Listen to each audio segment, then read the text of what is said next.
One of the most common misconceptions about playing Dota 2 is that supporting is a harder role to get MMR than playing core, and this video is here to finally put an end to this. Not only I will show you how to get MMR in the hundreds, so you don't look like this when you're playing support. The only thing you actually need is one simple concept. All you have to do is let me. I know this might be hard to believe, but just bear with me here. This is how a winning carry lane looks like. The carry farming whilst chilling. And this is how a winning offlane looks like. Offlaner or support farming whilst zoning the carry, and a pull denies the wave. Do you know what both of these situations have in common? The inability of the enemy side to mess with the status quo, aka just block the camp away from your tower and win the lane. Well, there's another thing in common between the two clips I just showed you. Both cores in both games are making bank, and that's because denying golden experience while the enemy watches or farming very close to your tower so they can't ever kill you are way more reliable and replicable ways of winning your lane than killing your opponent most of the time. You don't have to complain about your carry rushing Midas or your offlaner being a Pepega. It's just the natural flow of the lanes, and provided they can use their mouse, you're going to be winning the lane. And I know what you're thinking. Bowie, there's no way blocking the opposing creep camp is all I need to always win my lane.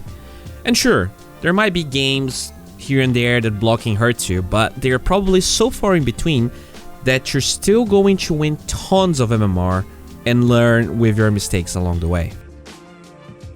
Watch how easy the lane gets when Oracle in this clip blocks the large camp with a sentry. It's worth noting that he didn't block this under vision, so it's not obvious, and he constantly stacked a small camp whilst blocking with his body. So he's maximizing the amount of time it will take for Radiant to realize there's a sentry there instead of the Oracle on top of the camp. If you watch this carefully, Radiant contests the pool together. This is usually the only way to make sure the support doesn't die. But even though Radiant does all of this, Sven is still farming totally uncontested while a single Oracle position 5 hero wastes the time of 2 enemy heroes. Sven is literally full HP, farming under tower with way more net worth than the Centaur, and the only thing Oracle did was block large camp and pull. As you get MMR, it won't be as easy to block the large camp, but I think easily up to 6k, this is a sure way to almost always win your lane. Watch how Insania tries to walk into the large camp here, but because Kato realizes how powerful blocking the camp actually is, and because Insania took damage earlier, he is forced out. He had a sentry, but this is an obvious move, so dropping it like that is usually not advised. It's usually okay to give the enemy one camp, but you have to be very careful with them stacking. So watch how Insania was always trading, always trying to make sure that they were not stacking that camp. Okay, so what did we learn up to this point? You, as a position 5, own the small camp. Your enemy, the offlaner, plus position 4, they own the large camp. And if you want to maximize your carry's chances of winning the lane, blocking that camp with a ward or body or both should be one of your highest priorities. Remember when I showed you how a winning offlane looks like? Well, the 5 in that clip didn't block the large camp, and now all the Dire can do is watch Radiant farm. The thing is, some lanes can contest enemy pulls just fine, but will your carry buy enough regen so he can be high HP enough to do that with you? Will he drag the wave creeps alongside him so he can contest with you and not lose the lane creeps to the tower? The lowest your MMR, the smallest the chance he will do everything right. And so, even if you kill the enemy, your carry might just lose creeps and then it's worthless.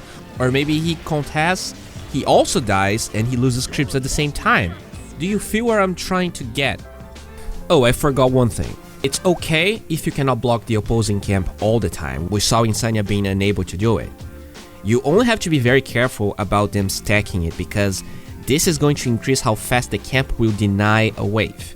When Radiant single pulls the large camp in this game, watch how easily Jug can farm the wave and now farm this. If he becomes a 2 or 3 stack, then after your carry finishes the wave, the camp might have killed everything already, and losing experience is one of the strongest ways of either winning or losing a game depending on the side you are. Right now, you might be thinking that, well, usually the large camp belongs to the offlaner and the 4. You as a 5 probably pulled this camp once or twice, and that's true, but remember, this comes at a price. It is much easier for the enemy to stop a pull like this, and since you don't separate the offlaner and the 4, since you're very close to their tower, going for the pull might be dangerous. I think I already said this, you don't have to block the large camp every single time. If you're an Enchantress 5, this is an obvious scenario where blocking the large camp actually hurts you.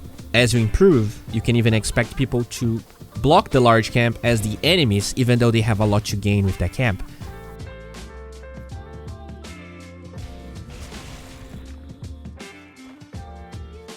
But what you have to understand at the end of the day is that you have a very small chance of getting a pull off with the large camp at the expense of maybe dying or just losing time because the enemy can drag the creeps, or you get low enough so that you cannot contest that pull. Everything we talked about now works for a position 4 hero playing the offlane pretty much the same way. In this context, you want the enemy small camp blocked. The reason is very simple. Even when you have a strong lane, like in this example with Lina and Mars, contesting a small camp happens away from the lane. If there were way too many creeps and your offlaner can't go with you, things start to look very scary. You either have to give away all of that experience or you might die.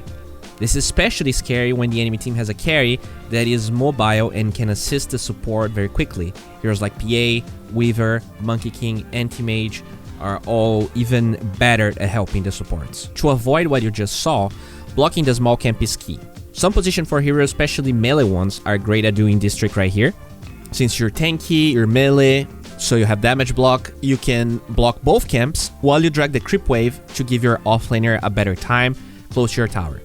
In this case, you block your large camp because you're dragging creep waves and you don't want the enemy being able to deny the next one in the large camp.